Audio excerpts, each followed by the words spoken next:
Hi! I haven't filmed a video for a little while, even though I said I would come back. Oopsie, I suck. It's been over a month, I think, since I did the big life update. I'm not doing that because it wasn't a big life update, it was. I left a job and I started a new course, and yeah, that's big. A lot of things were happening. The UK, about a couple weeks ago, yes, a couple weeks ago, went into another lockdown due to coronavirus. So I have not left my house much. Not that I was anyway, but I haven't left my house much for a while because of going into lockdown. And I think, excuses. I think the reason I haven't filmed a video for a while is because I had a lot I was trying to get used to, you know? I had the course that was new and different. It was studying again for the first time in a while, and I found the group work really difficult because it's all online, so it's kind of like hard to liaise with a group. I had a few depressive episodes that lasted a few weeks that made it very difficult to do anything, so I wasn't even doing much of any work throughout those times, and I had a lot of catching up to do because of it. I find it more difficult as well to film when I know there's people in the house, and there's been people always in the house for the whole of this year pretty much. That's why it's been difficult. But yeah, I'm rambling a bit, but I just kind of thought, given it's been a month since I last uploaded, and when I last uploaded I'd only posted about like 3 videos after disappearing for many months beforehand, so I feel like a brief miniature update is due. So I'm alone for the first time in a while. So I kind of thought I'd just get on here and sit and talk to you because, you know, it'll feel like I have company and I can just spill some thoughts, so that's why I'm here. The other thing I did want to say, and I will post a picture here, or put a picture here, I just caught myself in the mirror behind the viewfinder at the back of my camera and I really look tired. I'm sorry. I've not been sleeping fantastically, but I've been reading more lately, which is great because having mental health issues, being depressed or anxious, or even things that I don't have, like having ADHD, autism, etc, etc, you know, it can be difficult to keep focused on a book for lots of different reasons, because your mind is just somewhere else and you can't keep your head in the book.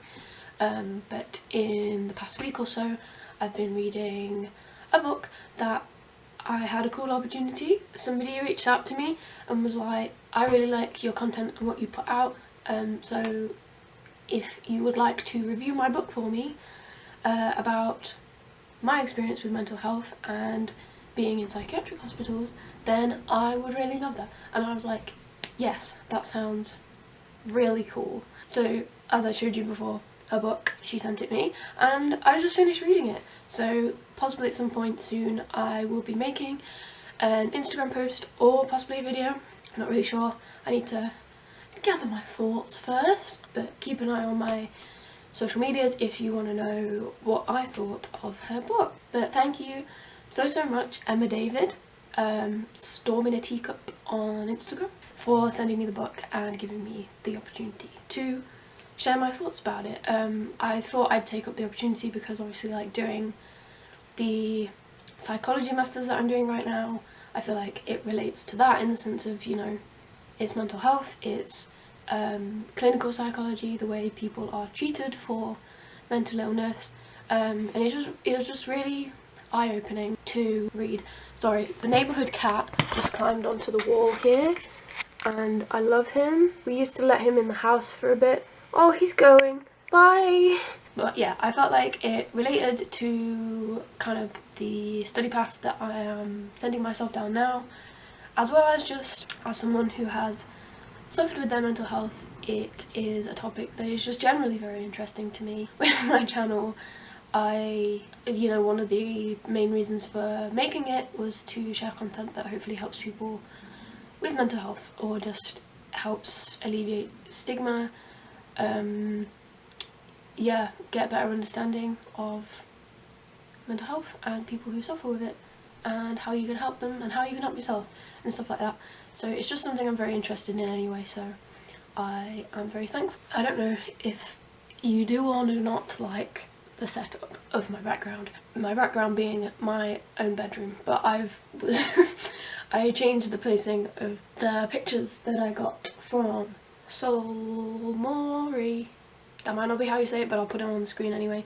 She does a lot of art prints and I've followed her account for years, and I thought I'd buy them because, especially in a global pandemic, we should be helping small businesses as much as possible because they are the people that are suffering, I think, most significantly, because, you know, places like tattoo shops as well, they've had to close obviously throughout the lockdowns, and you know, a lot of small businesses generally are just not getting much help from the government. So if you buy their prints or buy their merch or whatever else they do offer while they're not able to do their main source of income, which is the tattooing or whatever else, then that really, really helps them. So I bought some prints, also because they're just really pretty, and I moved them around. You can already see my hair is blue now. Since I started dyeing my hair purple and I bleached it that time, even since I dyed it green, because I get bored, and I had the purple for a while, or variations of the purple, after re-dyeing it and bleaching it and re-dyeing it, and then purple with blue ends. I wanted to go blue, so here we are with blue hair. I don't know if blue goes with orange like I'm wearing right now. I don't know whether I ever know how to colour match outfits, but I also don't care because this is a comfy jumper. My hair's really cool anyway. Deal with it! I should get to the point. What I really wanted to talk about, which is something I have been asked to talk about on Instagram. I've never really asked for like Q&A questions because the channel's really small still, and I don't think, well, I know some people care about my channel, but I don't know if that many people care about my channel enough to do a Q&A where they would ask me questions. So I've never asked that, but I have asked for things that the people that do care about my channel want to see me talk about in a video, and this is one of them. So it's about the transition between being in education and adulthood, because that shit be hard. It's not easy. Whether you leave education after college, or you don't even go to college, you just leave like at secondary school or high school, depending on what country you're in, and you go and do like an apprenticeship or an internship or whatever stage you leave education or training or whatever, I feel like the transition to adulthood is still difficult. Now for me, I feel like I kind of have done it in a more gradual way, let's say, because I did go to uni, and with going to uni, among many other opportunities, of course, and getting a degree, a lot of people move out and they live in halls. Some people do uni and they don't move out of their parents' house still, which is perfectly fine. Like, some people, that is the way they need to do it, you know, to help them focus on their education rather than have all of the steps towards being an independent adult to face, as well as the education. But for me, I felt like it was an important step for me to take to move out, and I feel like that helped as a stepping stone towards adulthood. I don't think that throughout university I was a proper adult. I don't feel like I am a proper adult now, so I'm making this video having not really fully made it to the second stage, but you know, it's about the journey, and I'm still on the journey, so as many people are, I am sure. Moving away to uni, you have a lot of extra things to think about than you did if you live at home. So things that you wouldn't even think about before, like washing your clothes, buying your own food, making your own food, as you do when you're a normal adult. But there are certain other things that I think help it as like a medium stage between being a proper adult, because you're living amongst other students in halls, and typically you have cleaners for halls, so you're not having to worry about all of the cleaning of the bathrooms usually, at least while you're living in halls. Obviously it's different when you then move out into a house with your friends or whatever you do, you typically don't have to worry about like transporting yourself to your place of work. Like, you don't really need to have a car sometimes because you will be living right on campus, so you can just walk straight in to your lectures and stuff, so you don't have to worry about any of that, like public transport as much. Obviously, again, it's different when you then move out to a different house, because sometimes it might be cheaper to live like a bus ride away. The transition to proper adulthood kind of can happen for a lot of people in stages, which I have found helpful for me at least, because I feel like taking a big leap from one thing to another and having all of that change all at once makes it that much harder to deal with and to like keep on top of looking after yourself throughout it. Because if everything like changes all of a sudden all around you, then you're gonna have more difficulties, is how I see it. So doing it in steps have helped me. I don't know whether that's something to think about for you if you are thinking of moving out of your parents' house, or if you're thinking of going to uni, or whatever the situation may be. But if you can take it in smaller chunks and make it easier to deal with, rather than making a gigantic leap all at once, then do that. If you think getting straight in there, jumping in at the deep end is what you need to do, then do that too. Everybody is different at the end of the day. Talking off of my own personal experience and what I've seen my friends do and stuff. Being at uni, you're kind of part way to being a full adult, but you're not really a full adult, because a lot of the time, at least most of my friends, we didn't have jobs throughout uni as well, because we did not have time, because it was a very like high, what's it called, high contact hours?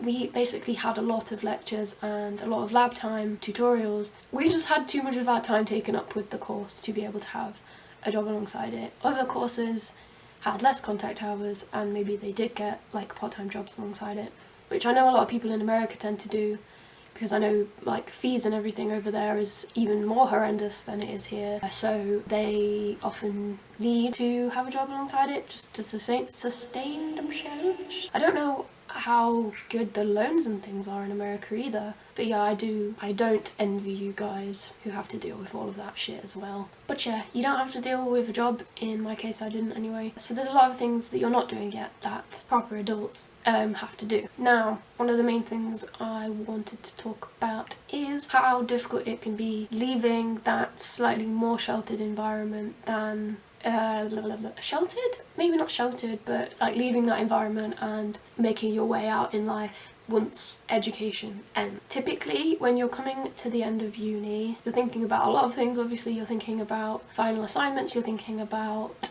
your exams, how you're going to do, if you're going to do well enough, but you're also thinking about applying for jobs, graduate schemes, usually thinking about what you're going to do, and you're trying to make steps towards doing it. You know, sometimes you will be thinking about that sooner than others. A lot of people in my year were trying to apply for things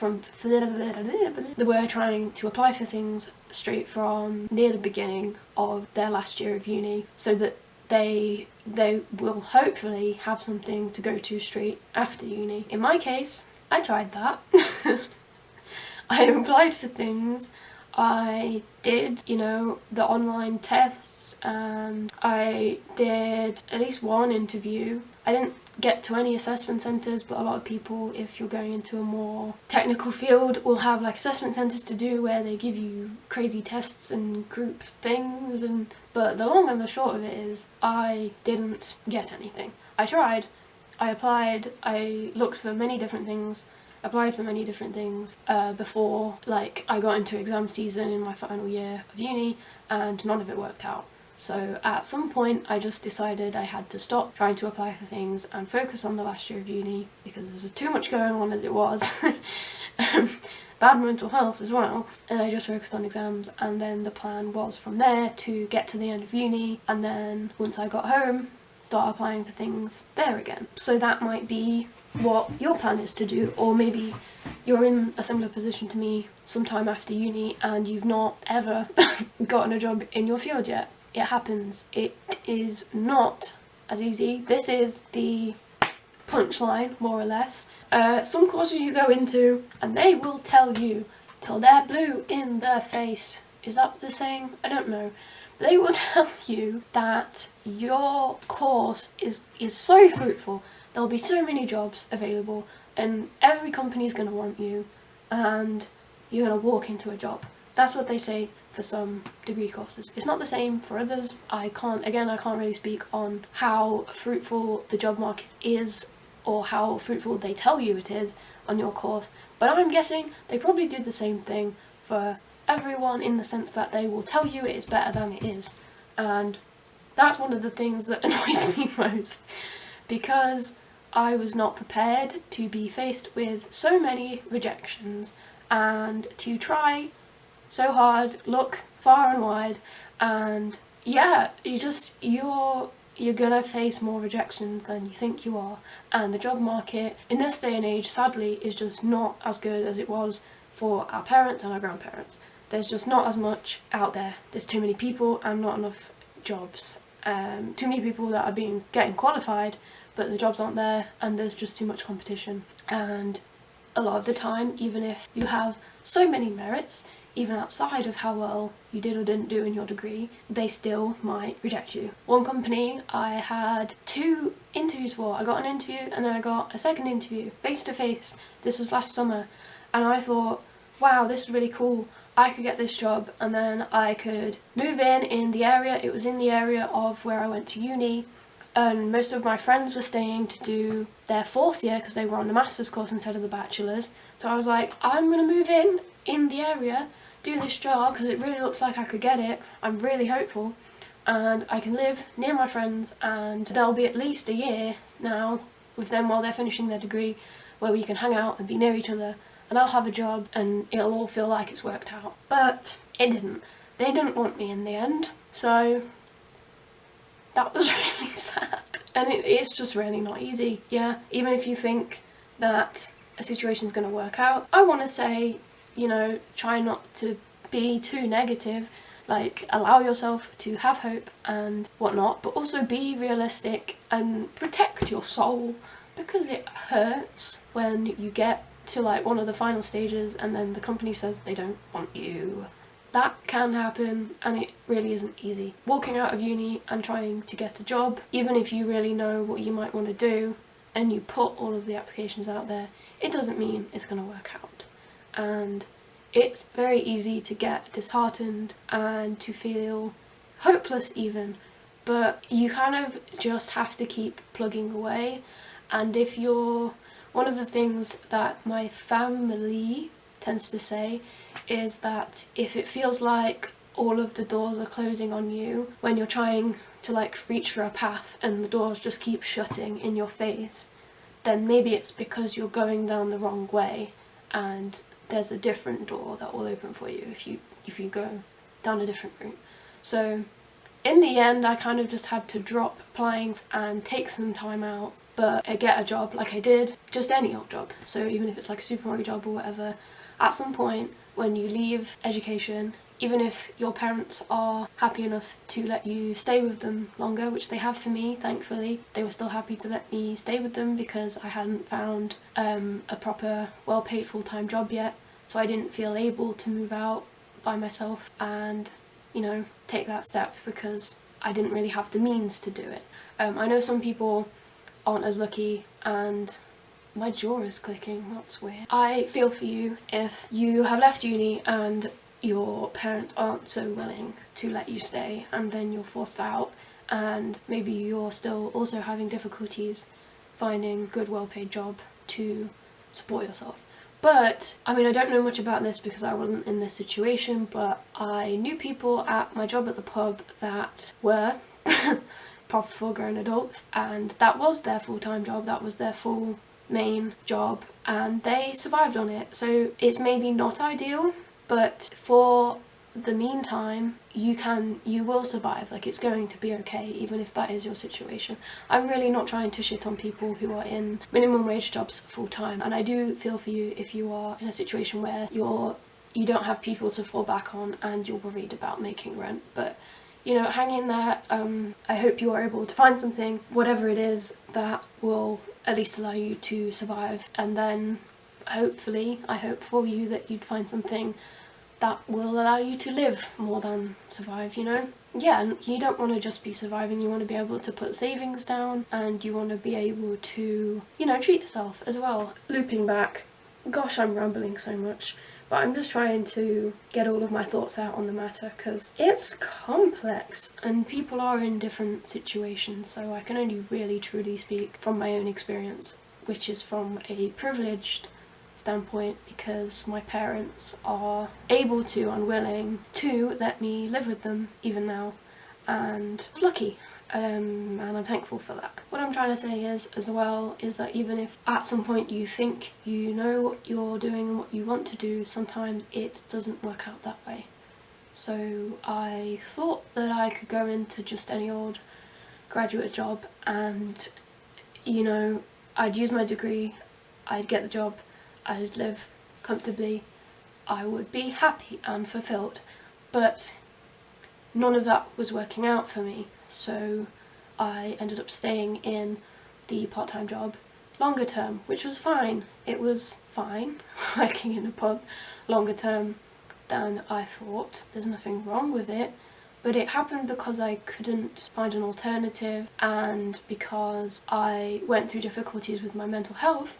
That also meant that I wasn't really able to do the searching for more proper jobs. I just didn't have the capacity to do that. I only had the capacity to get by day to day. So if that is your situation, where you do suffer with your mental health and that makes it difficult to make choices that are planning for the future after university, then I feel you, I really do. One of the big difficulties that I know and understand, and I know many of you will know and understand, is that when you leave education and you're trying to make your way into the adult world, it's that loss of direction, like the unidirectionality, that is difficult. Like when you're going through education, even from when you're in primary school in the UK, or elementary school, or nursery even, in whatever country you're in, you're working through each year and whatever tests you need to do to get to the next step. So like in primary school in year 6 we had the SATs, and then we got into secondary school. Yay! Throughout secondary school we then ended up doing GCSEs if you're in the UK, and the GCSEs got us into the good colleges or sixth form of our choice. Then when you're in sixth form, it's like, okay, now I'm doing my A-levels so that I can get into university to do a degree, or to do whatever it is that I want to do after my A-levels. And then once you're in uni, you're just working up to your degree. And that's, you know, like that's everything. You're working up to your degree so that you can have a good job, good paying job afterwards, or just to get the training and learning that in something that you love and enjoy, which is what a lot of people do. Kind of what I had planned to do, because I didn't really have a definite job that I knew I wanted to do post uni. I just knew that I liked physics, and I knew that it typically opens a lot of doors to you. There's a lot you can do with a physics degree. So I did the physics degree. But then once you've done the physics degree, it is not as easy to jump from the uni degree to get a job as it is for any of the previous steps. There's a lot more brick walls and sludge and difficulty in your way sometimes. Not for everyone.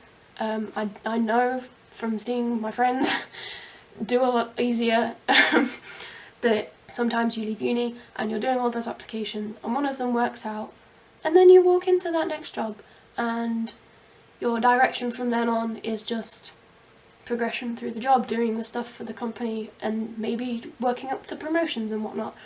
But specifically the jump or the like road between your degree and a job, or whatever finished level of education you've gone to, and then into a job, is not as easy as a lot of people make it seem, as I know firsthand, because I tried to make the step, it didn't work out. I got a regular minimum wage job to tide me through while I was figuring out what I wanted to do with my life. That was like the main thing. That was like a stopgap while I figured out what I wanted to do long term, because, you know, some people maybe do want to work in a pub long term, and there's absolutely nothing wrong with that, but that was not me. I did not want to do that. I didn't want to step through the ladder in the pub business and maybe get to like team leader stage and then managerial stages. You know, that's a very viable career path if that's what you want to do, and a lot of people do. And as long as you're happy, and that's, you know, that means you can live nice and comfortably, bloody go for it. But it wasn't what I wanted to do, so I just needed to bide my time to figure out what I wanted to do, which can take a while. And even if you think you know what you want to do, like at one point, I don't know whether I probably have said this, but I wanted to go into medical physics.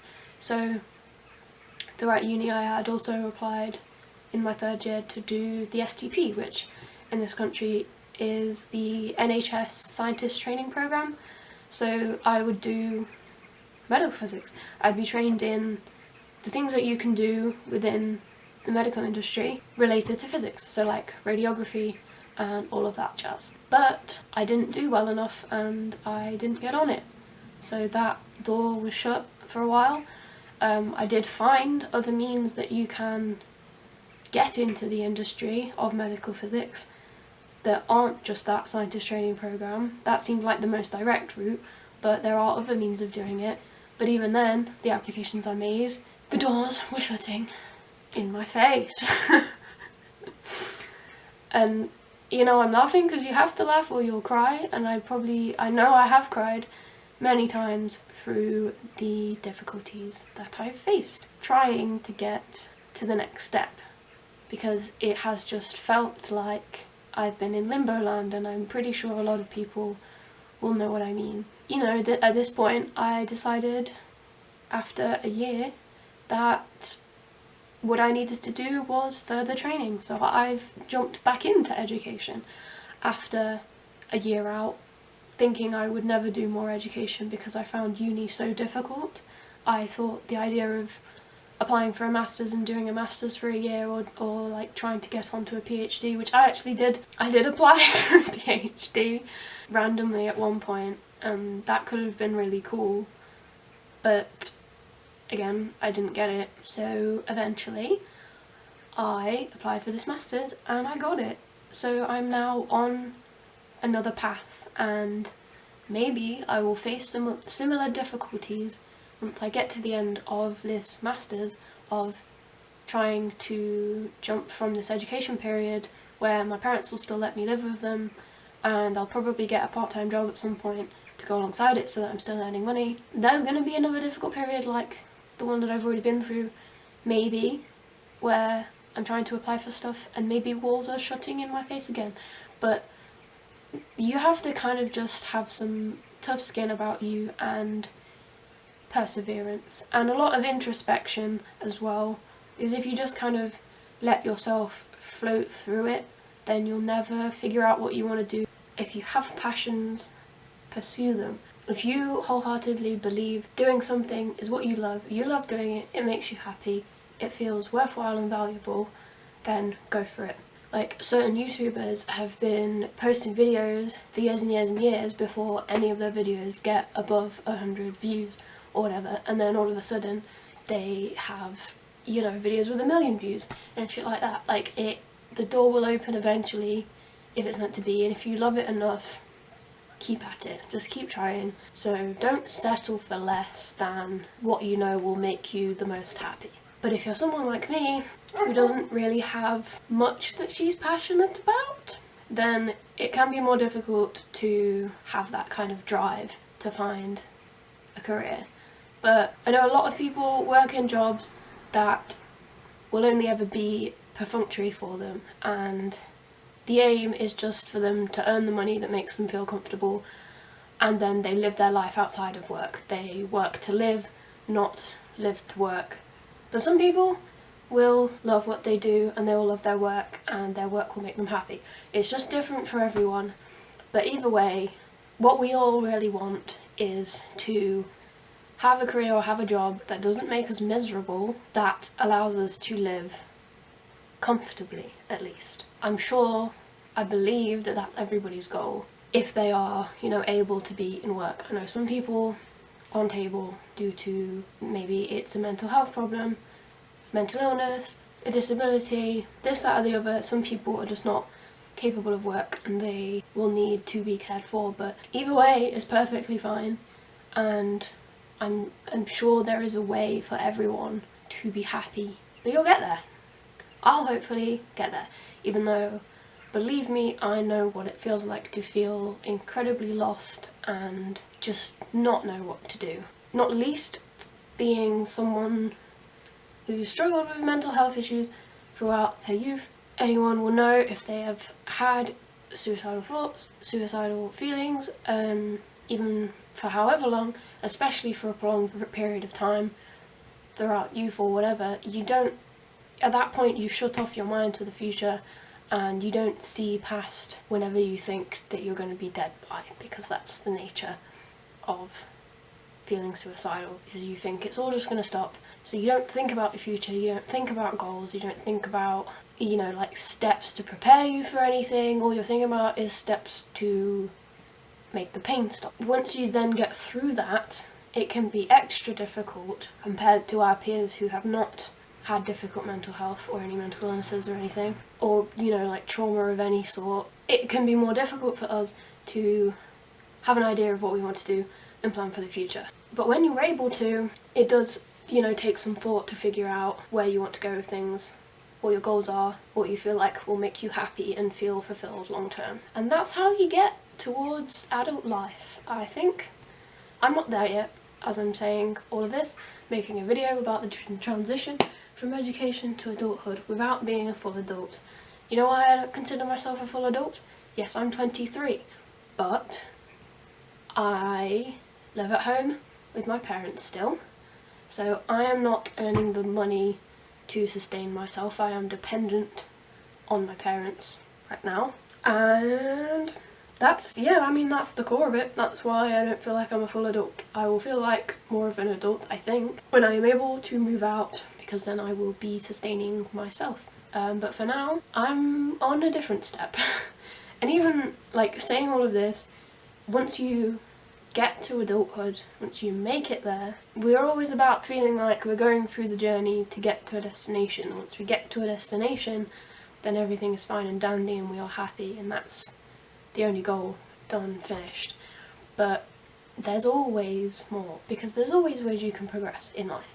There's always milestones, whether that be in your job, in your career, or in your, like, personal life. Like, some people's goals are to maybe meet the love of their life. Once they've met the love of their life, get married, have babies, buy a house together.